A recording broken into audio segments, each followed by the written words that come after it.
1장 9절 10절입니다. 네, 찾으신 분들은 함께 같이 봉독해 보겠습니다. 시작. 하나님이 우리를 구원하사 거룩하신 소명으로 부르심은 우리의 행위대로 하심이 아니요 오직 자기의 뜻과 영원 전부터 그리스도 예수 안에서 우리에게 주신 은혜대로 하심이라.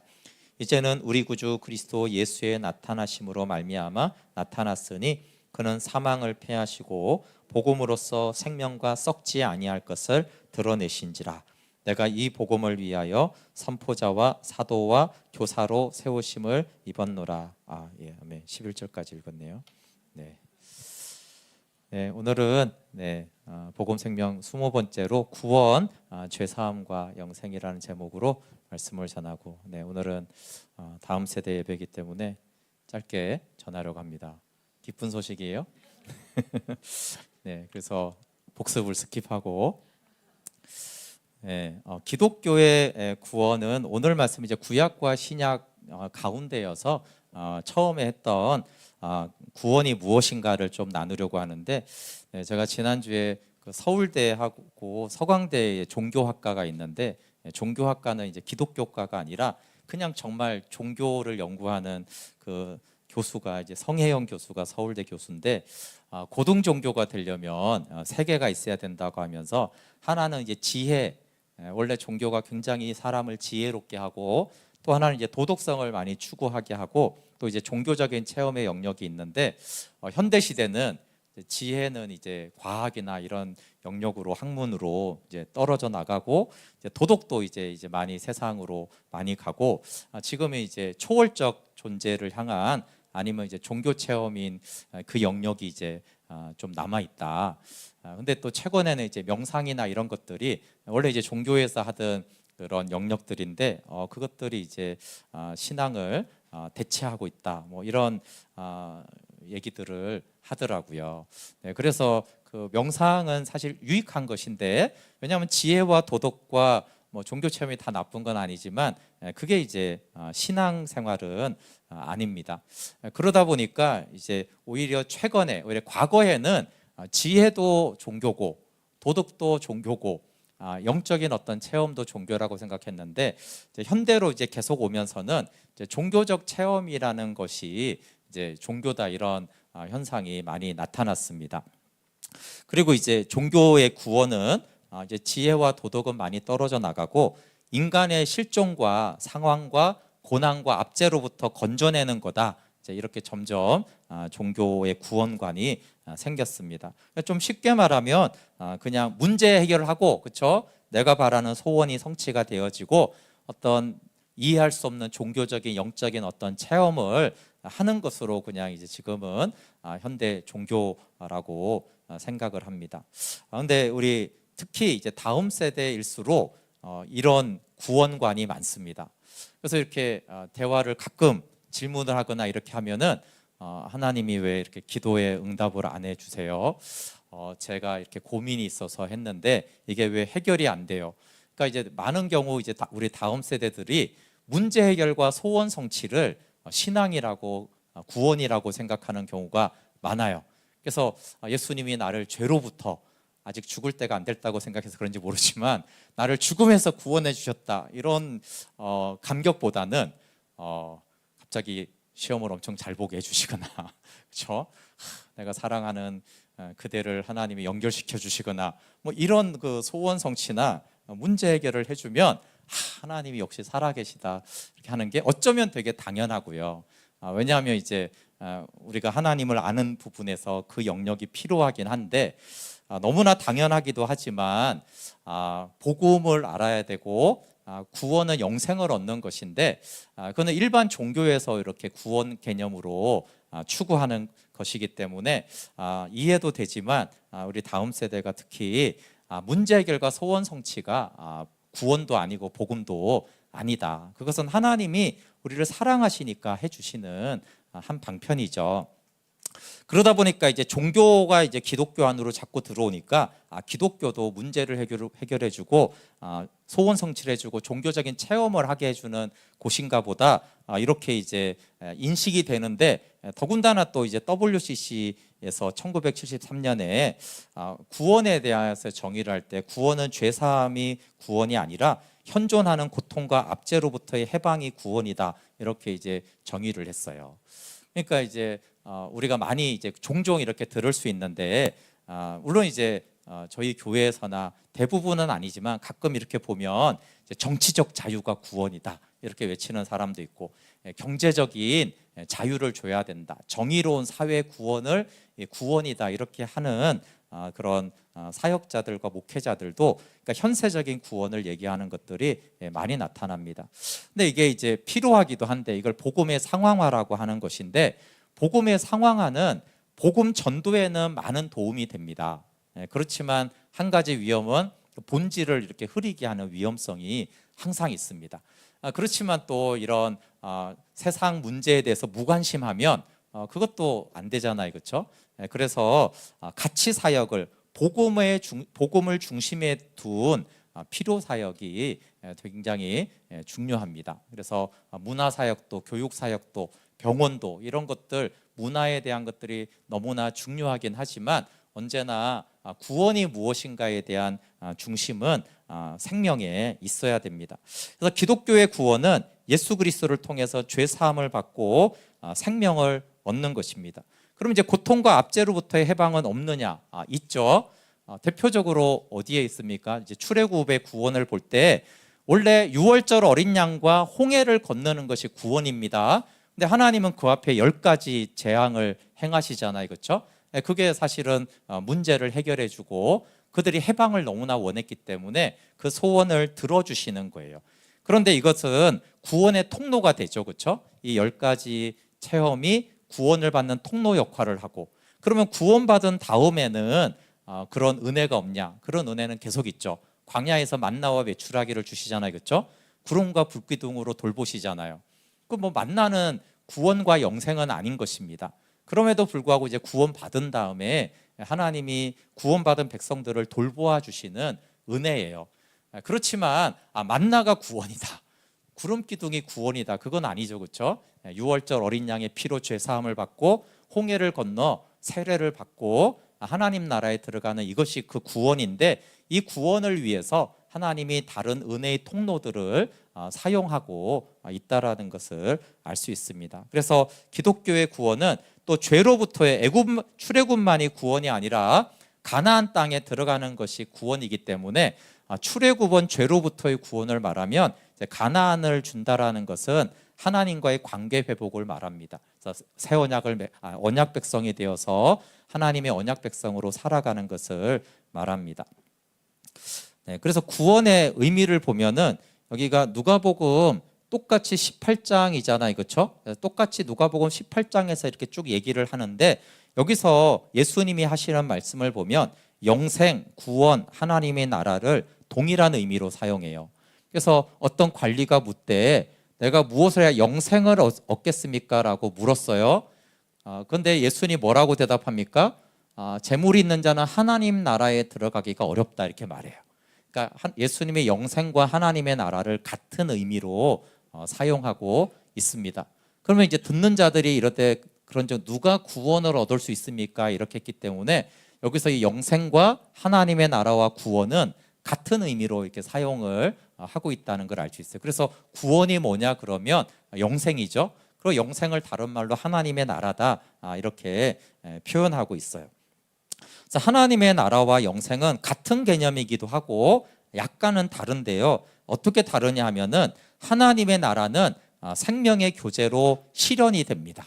그래서 우리가 알듯이 요한복음 17장 3절에 영생은 유일하신 참 하나님과 그가 보내신 자 예수님을 아는 것이에요. 그러면 예수님을 알면 어떤 의미냐면 예수님을 알았다 그렇게 되지 않고요. 예수님을 알고 교제를 하게 되어지면 그 결과가 어떻게 되냐 하면은 내 안에 예수님이 사시는구나 이렇게 돼요. 그럼 그 의미는 이 내 안에 사시는 예수님이 왕이 되고 주인이 돼야 되는구나 이런 마음이 생겨지게 합니다. 그러면 예수님이 내 삶의 왕이구나. 이게 뭐예요? 그게 하나님의 나라입니다. 하나님의 나라는 하나님이 왕이 되는 나라를 말하거든요. 그 하나님이 어떻게 왕이 되느냐 했을 때 우리가 하나님께 나아가서 하나님이 우리와 함께 하시고 내 안에 계시고 이곳에 함께 하는 것을 우리가 알게 되고 인지하게 되고 믿게 될 때 그때 실제적인 하나님이 나의 왕임을 인정하게 되고 그때 하나님의 통치가 임하기 때문에 그게 하나님의 나라예요. 그래서 다윗이 하나님의 나라를 실현한 대표적인 왕인데 이제 언약궤를 가져와서 여호와께 묻고 주님을 바랬잖아요, 그렇죠? 그러니까 하나님을 사랑하고 하나님과 교제하고 찬양하고 예배하면서 다윗이 왕이 하나님이 되었기 때문에 그래서 다윗에게 하나님의 나라가 임한 것이고 다윗이 왕이기 때문에 이스라엘 전체 왕국에 하나님의 나라가 임한 것입니다. 그 표현을 이제 어디로 가든지 이기게 하시니라 이게 무슨 뜻이겠어요?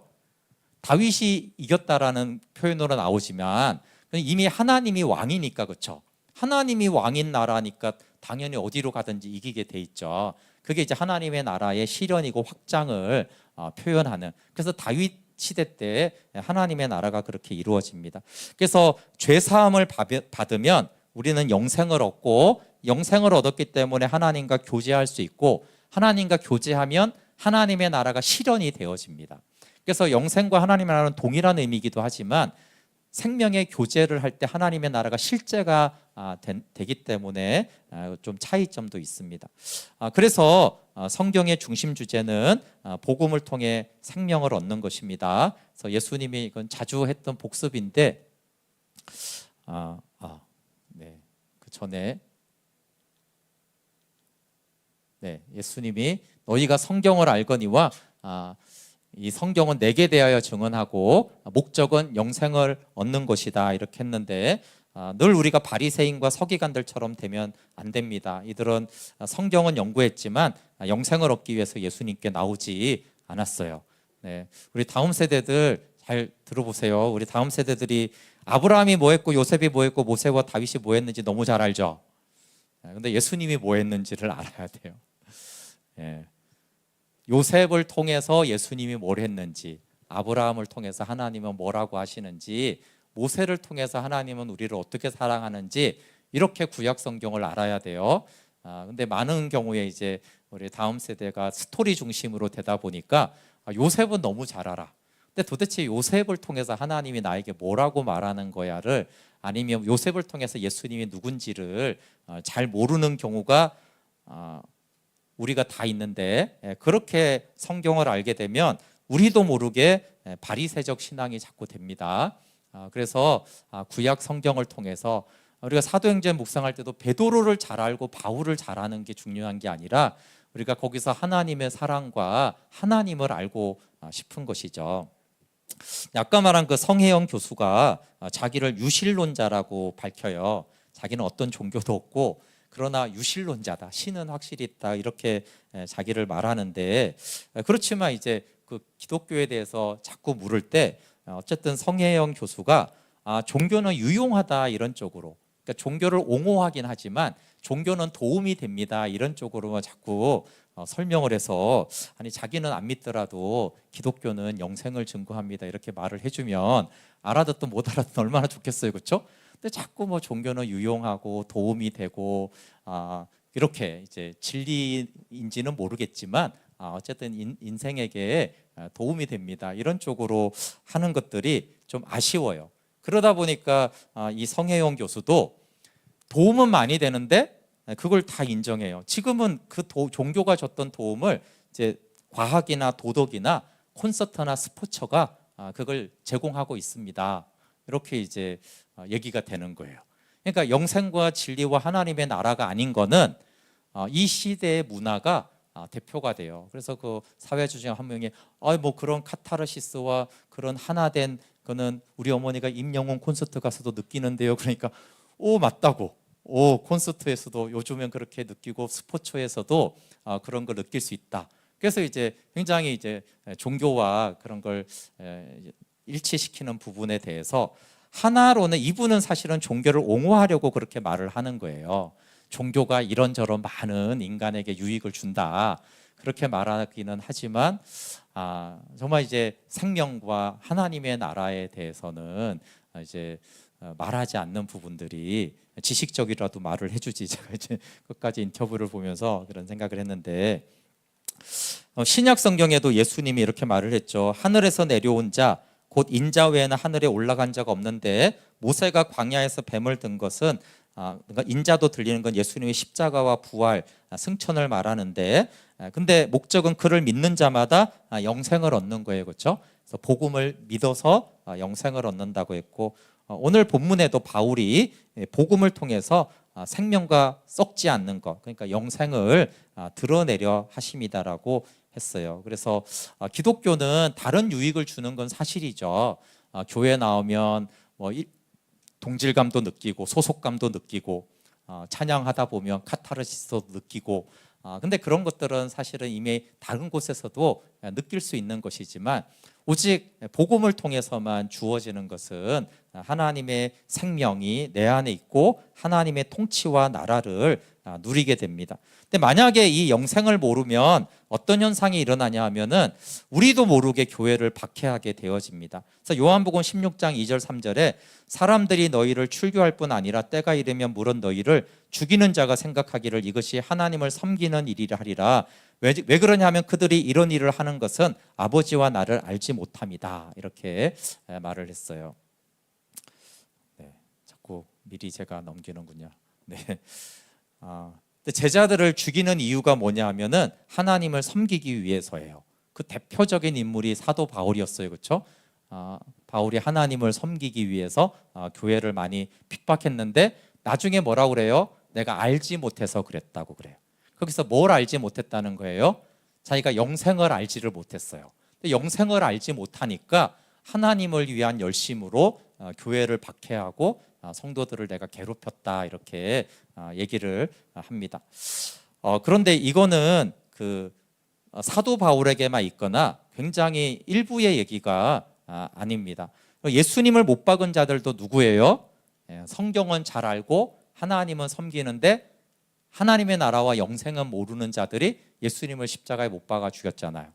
그러면 이게 성경 시대에만 그러느냐? 그렇지 않아요. 기독교 역사를 보면은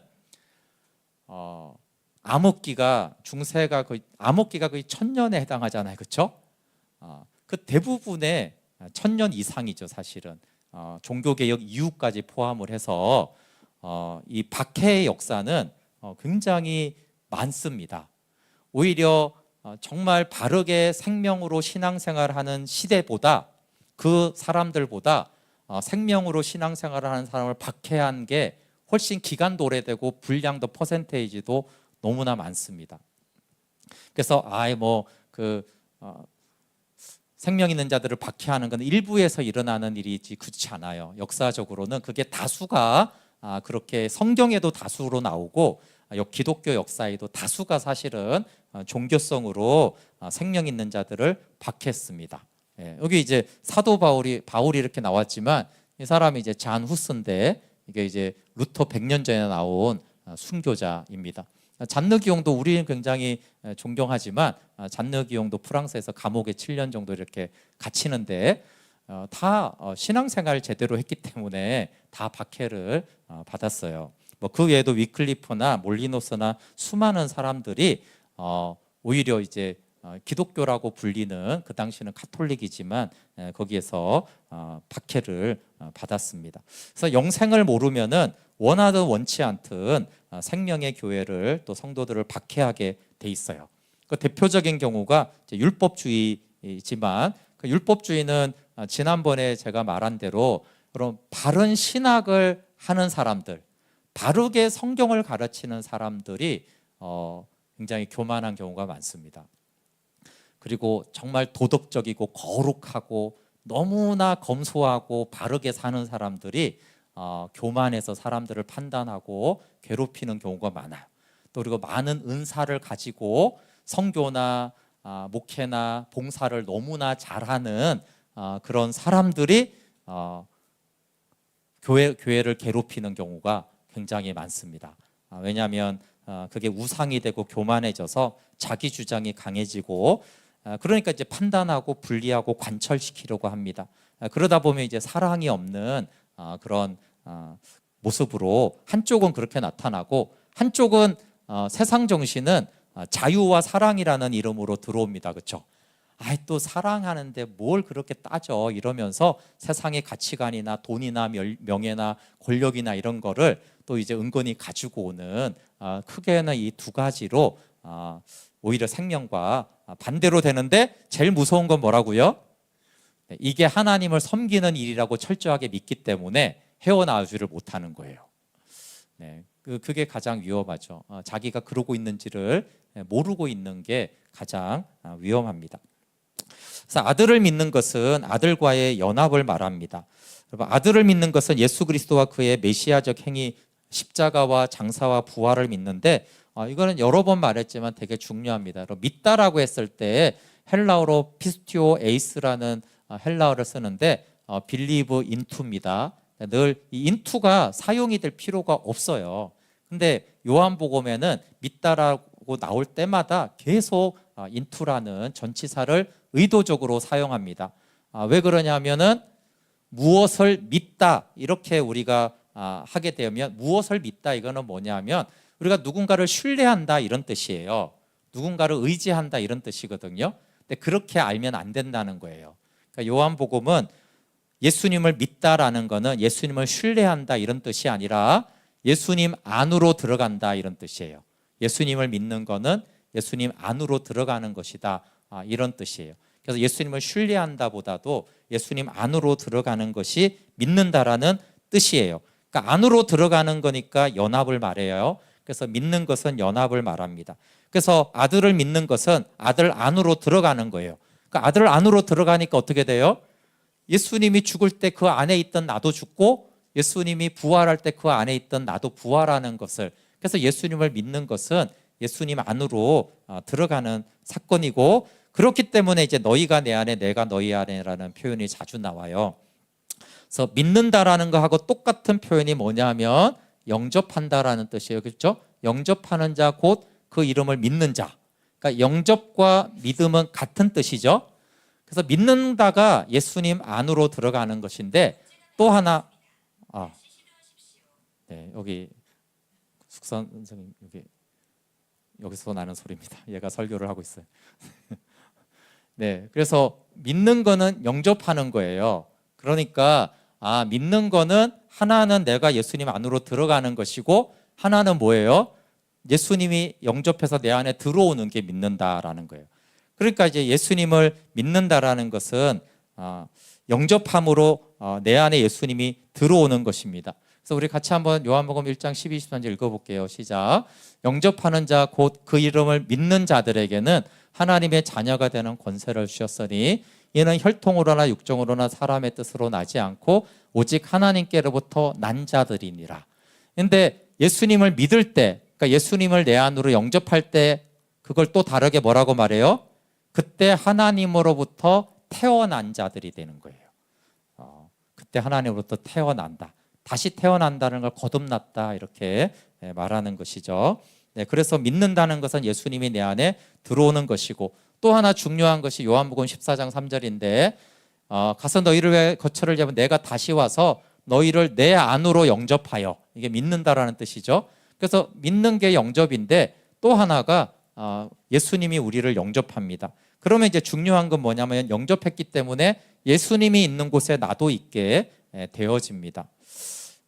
그러면 이제 연합을 아는 두 가지가 있는데, 성경에 나오는 우리가 어떻게 예수님 안에 있고 내가 예수님 안에 있고 예수님이 내 안에 있지 이걸 알게 되느냐고 나오는 두 가지가 뭐냐 하면 요한복음 14장 20절 21절 두 가지가 다 나오고 있어요. 먼저 20절 읽어볼게요. 시작. 그날에는 내가 아버지 안에 너희가 내 안에 내가 너희 안에 있는 것을 너희가 알리라. 그날이 뭐냐면 성령이 오시는 날이에요. 그래서 성령 때문에, 성령이 오시면 어느 날 내 안에 예수님이 계시구나, 그렇게 내가 예수님 안에 있게 되었구나를 성령이 알게 하는 거예요. 그게 이제 한 가지고, 21절에 바로 또 한 가지 알게 되는 방법을 말합니다. 같이 읽어볼게요. 시작. 나의 계명을 지키는 자라야 나를 사랑하는 자니 나를 사랑하는 자는 내 아버지께 사랑을 받을 것이요 나도 그를 사랑하여 그에게 나를 나타내리라. 또 하나는 뭐예요? 하나님의 말씀을 지켜 순종하게 되어지면 그때 예수님이 내 안에 계시는구나, 내가 예수님 안에 있구나, 이것을 알게 되는 거예요. 그래서 이 두 가지 방식으로 우리가 내가 주 안에, 주가 내 안에 있는 것을 알게 되어져요. 그러니까 우리가 하나는 뭐예요? 성령님 저로 하여금 알게 하시고 성령께서 나로 하여금 알게 하도록 겸손히 말씀 앞에 나가는 것이라, 하나는 내가 순종해 볼 때, 순종할 때 이 생명이 내 안에 약동하고 역사하고 내 안에서 일하시는구나를 알게 됩니다. 그래서 내가 너희 안에 있다라는 것을 나타내는 대표적인 표현이 이제 갈라디아서 2장 20절이죠. 그래서 오직 내가 아니요 내 안에 그리스도께서 사시는 것이라. 그러니까 내가 당연히 살잖아요, 그렇죠? 근데 내가 사는 것보다 더 분명한 게 이 두 가지를 통해서 오직 내 안에 그리스도가 산다라는 것을 알게 되어지고, 또 하나는 너희가 내 안에라는 표현을 바울이 엄청 많이 씁니다. 그래서 너희는 하나님으로부터 나서, 여기 태어나서 영접하는 자죠. 하나님으로부터 태어난 자는 그리스도 예수 안에 있어요. 그리스도 예수 안에 있다라는 것을 알게 되는 현상이 이 다음인데, 내 안에 내가 그리스도 안에 있다라는 것을 예수님이 나의 지혜가 되고 의로움이 되고 거룩함이 되고 구원함이 되는 거예요. 네, 그래서 그리스도 안에 있게 됐다라는 것이 너무 중요한데, 왜냐하면 내가 예수님을 영접하고 예수님이 나를 영접하니까 그리스도 안에 있어요. 그러면 중요한 게 그리스도 안에 있으니까 그리스도가 있는 곳이 내가 있는 곳이죠, 그렇죠? 그리고 내가 있는 곳에 그리스도가 있어요. 그러니까 그리스도가 지금 어디 있어요? 여기에 계시죠. 내가 있는 곳에 내 안에 그리스도가 있으니까. 또 하나는 그리스도가 있는 곳에 내가 있습니다. 그래서 이게 로마서 6장을 이해하는 굉장히 중요한 거예요. 그래서 내가 그리스도 안에, 예수님 영접해서 그리스도 안에 있기 때문에 그리스도가 있는 곳에 내가 있어요, 그렇죠? 그러니까 그리스도가 십자가에 달리셨기 때문에, 그리스도가 있는 곳에 내가 있기 때문에 내가 십자가 위에 달린 거예요. 그리고 그리스도가 있는 곳에 내가 있기 때문에 그리스도가 장사될 때 나도 거기에 있는 거고, 예수님이 부활했을 때 내가 예수님 안에 있기 때문에 나도 예수님과 함께 부활한 거예요. 그래서 이제 로마서 6장이 우리가 연합해서 함께 죽고 부활했다라는 말씀인데, 우리 함께 같이 읽어볼게요. 시작. 그러므로 우리가 그의 죽으심과 합하여 세례를 받음으로 그와 함께 장사되었나니 이는 아버지의 영광으로 말미암아 그리스도를 죽은 자 가운데서 살리신과 같이 우리로 또한 새 생명 가운데서 행하게 하려 함이라. 만일 우리가 그의 죽으심과 같은 모양으로 연합한 자가 되었으면 또한 그의 부활과 같은 모양으로 연합한 자도 되리라. 그래서 함께하니까 연합된 상태이기 때문에 예수님과 함께 죽고 합하여서, 그렇죠? 합하여서 죽고 합하여서 함께 장사되고, 그래서 함께 살리심을 입습니다.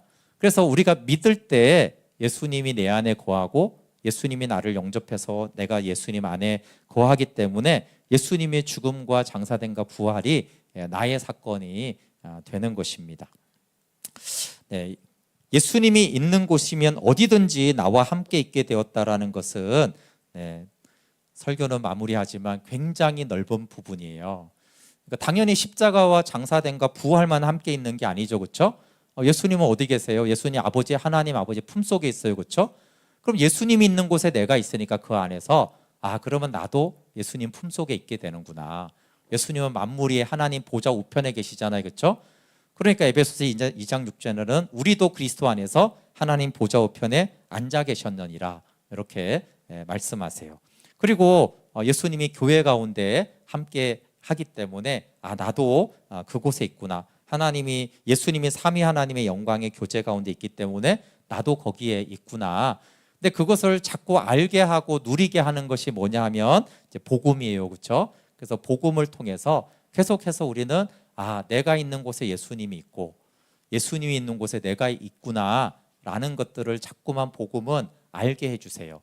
그게 어떨 때는 진리를 깨닫게 함으로, 어떨 때는 사랑과 은혜를 깨닫게 함으로, 근데 그것이 진리적으로 이성으로 선포되든 정서적으로 은혜와 사랑으로 선포되든 그 동일한 결과는 뭐냐 하면 예수님이 있는 곳에 나도 있구나.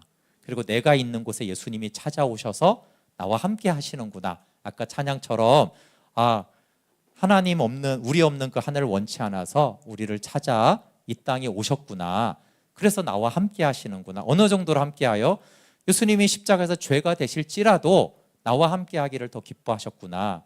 그래서 그게 진리적인 이성적인 깨달음이든 정서적인 깨달음이든 궁극적으로 알게 하시는 것은 예수님이 있는 곳에 내가 있고 내가 있는 그곳에 예수님이 찾아오셨구나. 그 연합을 사실은 깨닫게 하는데, 그게 이제 영생이고 하나님의 나라인데 그것을 복음을 통해서 나타내십니다. 우리 함께 같이 찬양하고